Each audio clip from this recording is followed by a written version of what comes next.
gentlemen, please welcome the moderator of the next session, Rob Cameron. Hello, good morning. Just a short time until lunch, it's coming, but before that we have a really interesting discussion for you. Later this month, NATO's Secretary General Mark Rutte will ask members to commit to a dramatic increase in defence spending. 5% of GDP on defence, 3.5% on what is called core defence spending, and another 1.5% on defence-related expenditure, such as bridges, airfields, ports, and roads. And the reasons are obvious.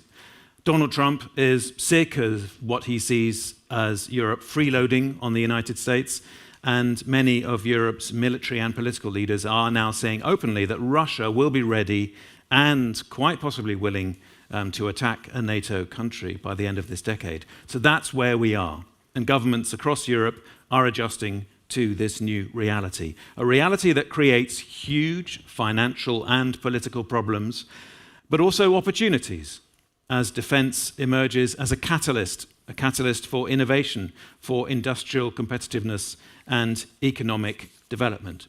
It would perhaps be foolish to predict the outcome of an election that still has 4 months of campaigning to go. But there is a good chance that our next guest will be one of those politicians making those difficult decisions on how much money to spend on defense and what to spend it on. Karel Havlíček was Deputy Prime Minister and Trade and Industry Minister in the former Babiš government, and for a year he was actually Transport Minister on top of that. I don't know how he finds the time. He is currently Deputy Speaker of the Czech Lower House, as well as the head of the Shadow Cabinet, and therefore candidate for Prime Minister. So please give a very warm welcome to Karel Havlíček.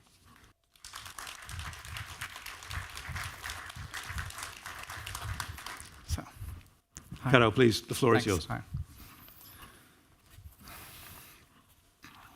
So, ladies and gentlemen, I'm glad to be able to speak here after a year, to speak as a representative of a party which is pro-European and which regards NATO as an absolutely essential alliance for maintaining not only the defense of my country, but also the whole Europe. Above all, we in Europe need to move from words to action.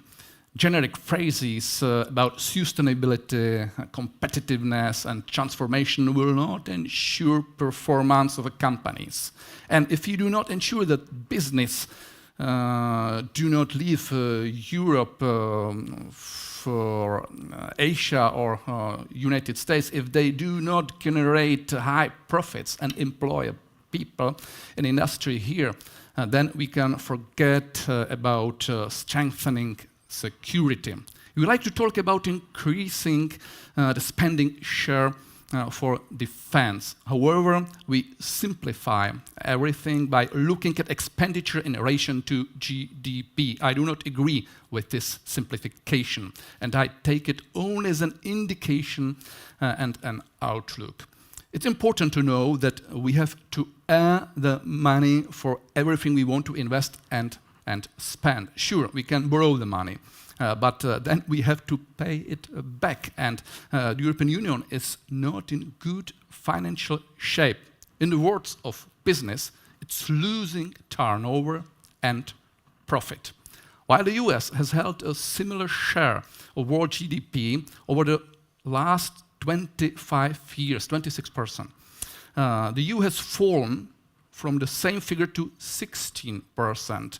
Over the same period, China has grown exponentially from 3% to the current European Union level. What further signal do we need? Can we not see that we have a problem? We must invest with the understanding that we will secure future growth and corporate income tax revenue. And now let's answer the question whether further increases in decarbonization spending will deliver this. My answer is that for the most part, no. Then let us answer whether smart investment in defense will deliver this? My answer is that in many ways it will. Not to mention that strengthening defense is more important than chasing climate targets at a moment. I understand you are going to answer that it will be the best to do both. But we simply don't have the capacity to do both. When will we have the capacity? Maybe you ask. The moment we reverse the negative economic trend in Europe, and for that we need a strong private sector.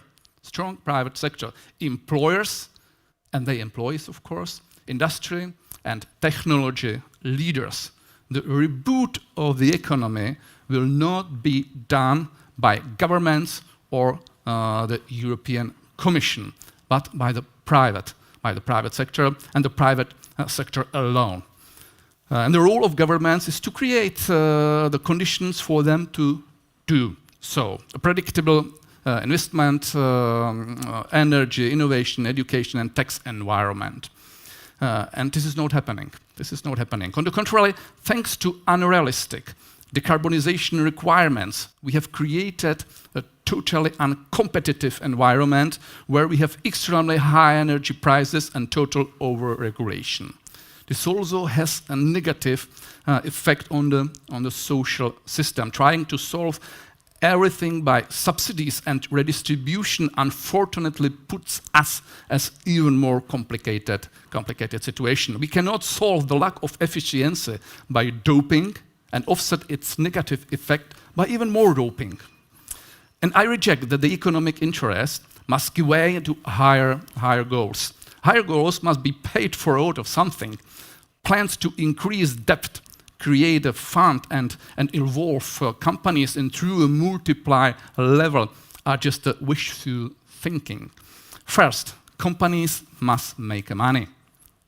They must employ. Then we must collect taxes from their income, and then we can invest. Moreover, Europe has a chance to build up a quality production infrastructure in the defense industry, combined with the latest technologies, and thus to boost added value and profits again. Alongside the stagnating automotive industry, we can build new capacities, employ people in the industry, involve startups, universities, spin-offs, scientists and research organizations, and create a connected ecosystem. In doing so, we will create the necessary profits, involve small subcontractors, use the profits for science, and by increasing production capacity, at the same time create a healthy competition with the European environment. Thank you very much.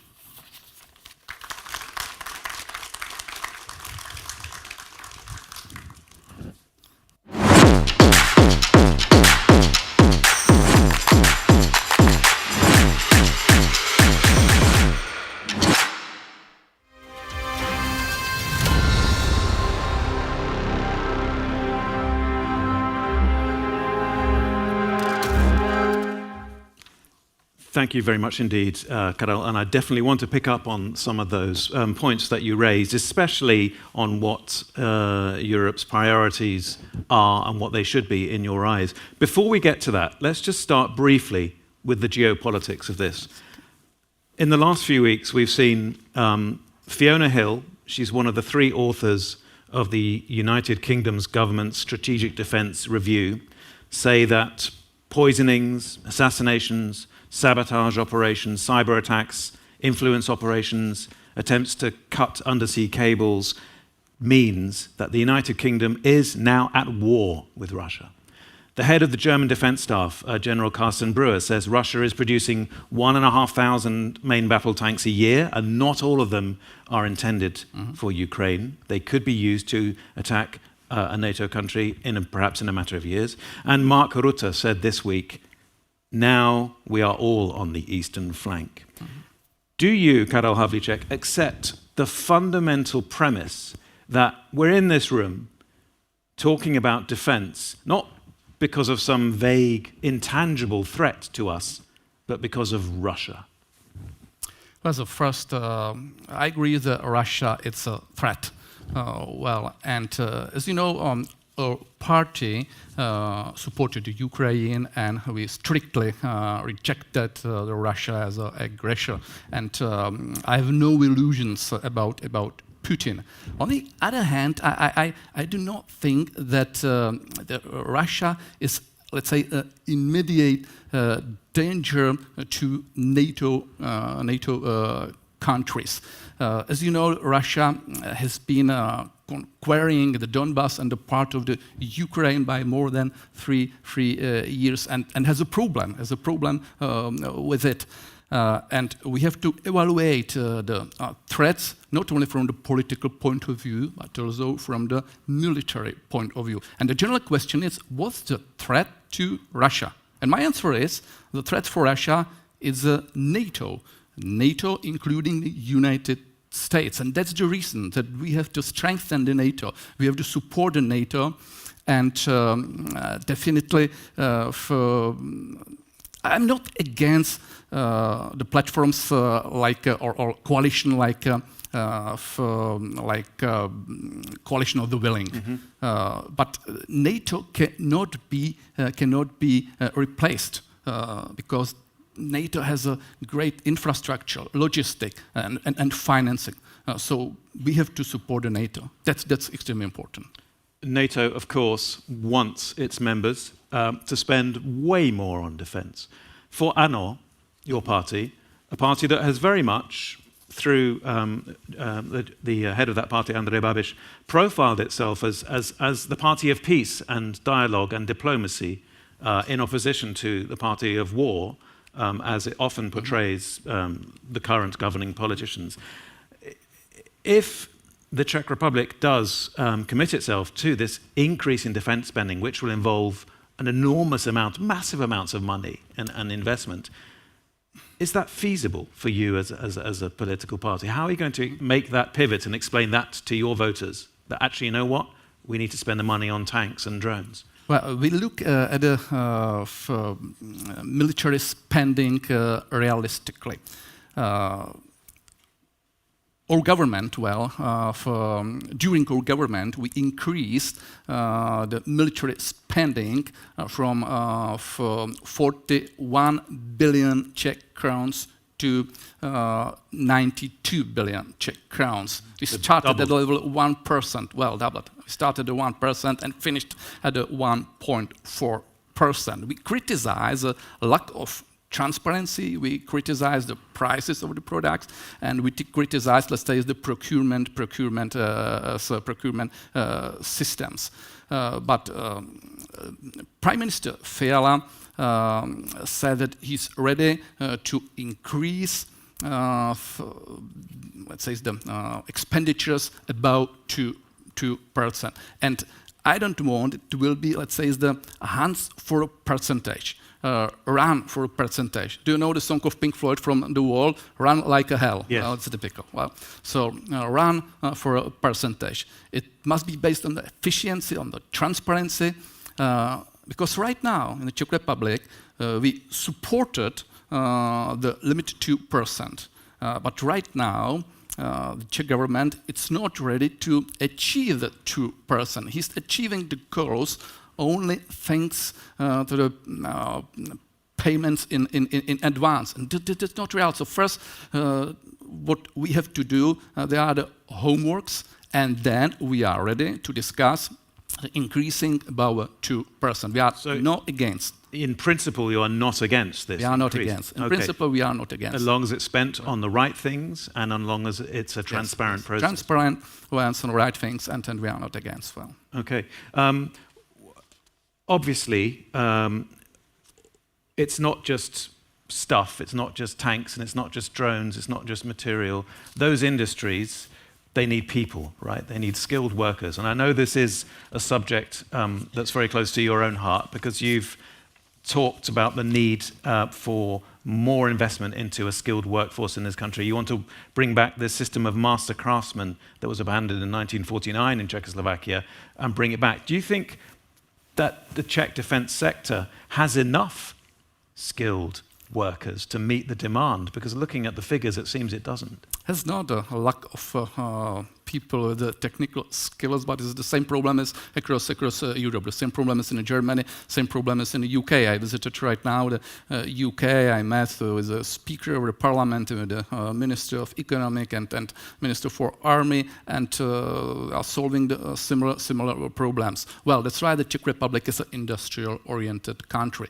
with a great history and with great competencies. On the other hand, that's a reality that we have to support and maybe to motivate young people to go to technical secondaries, to technical universities, and let's say is to motivate also the technical schools, because as you know, the companies in the defense industry, they are generating huge profits right now. And part of these profits we can invest and have to motivate the people. They will invest into the for education, into the for universities, and we need researchers, scientists, great teachers, and to offer to the students the great conditions. That's all, because we have to motivate the students. Present let's say the persons, they are active in a business field and they are successful, and at the same time we have to motivate the people, because if they will for, let's say, search a job in a industrial segment, probably great salaries will be great jobs. We have to motivate the people. A lot of those students that you mentioned, obviously they have their eyes on jobs in the Czech car industry, which is a huge part of this export-driven economy. Yeah. So many students end up working for Škoda Auto, for Kia Motors, for Hyundai, and all these companies. That industry across Europe, because of the competition from China, it's very much declining, isn't it? Mm. Whereas the defense industry, including in this country, is booming. Could you perhaps see a time where the Czech defense industry replaces the Czech car industry as the prime mover, the prime motor of your economy? I think the objective it's not to replace the automotive. Automotive is still this extremely important pillar of the Czech economy. 10% of the GDP, 25% of the total export, and hundred thousands of the people they are working for automotive. But we can aid and let's say is the start and to create the new sector which will be generate added value, which will be employed. And the defense industry, it's a great example because we can generate added value.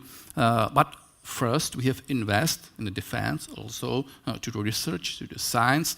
And my objective is create in the Czech Republic, let's say, is the ecosystem. They will be the large companies, small and medium enterprises, startups, spin-offs. It will be connected to the university studies program. They will be in English, and we'll be really create a great section which will be generate the profits and added value. But at the same time, of course, we have to support also the automotive sector. Well. Absolutely. It's obviously becoming a cliche to say that the Ukraine war has transformed the battlefield and the way warfighting is done. Obviously, we know that Russia lost maybe 10% of its strategic nuclear bomber fleet on June the 1st, thanks to 117 Ukrainian drones that appeared out of the back of lorries. Is the Czech defense industry ready to be forward-thinking in this way as well, and perhaps adapt and pivot to the war of the future, which is really on our doorstep? It's good, a war of the future. Well, of course, because it's not about the tradition and about the machinery segment and aviation and so on. We are extremely good in Czech Republic in artificial intelligence, in cyber security. And to give you an example, it was an honor for me to meet with the representatives of a US naval research. And they've got an office in Prague. Maybe it's only Czech Republic. They've got an office in a country which is not by the sea. Well, and why? Why? Because they are collaborating at the highest level in artificial intelligence. Well, the Czech students, with the Czech scientists, with the Czech technical universities. And that's a great example. So we are working for a US naval research. This is one of the highest institution in research and an added value from the point of view of business. Well. Right, that is a very good example indeed. Unfortunately, we're out of time. Einstein said, in the midst of every crisis lies opportunity, and I think that it could really be applied here. Karel, Havlíček, thank you very much indeed for your time. Thank you. And just a message for the audience, please enjoy lunch. We will continue here on this stage in about 25 minutes, 1:30, with a session, Global South on My Mind. So please don't miss that. Thank you.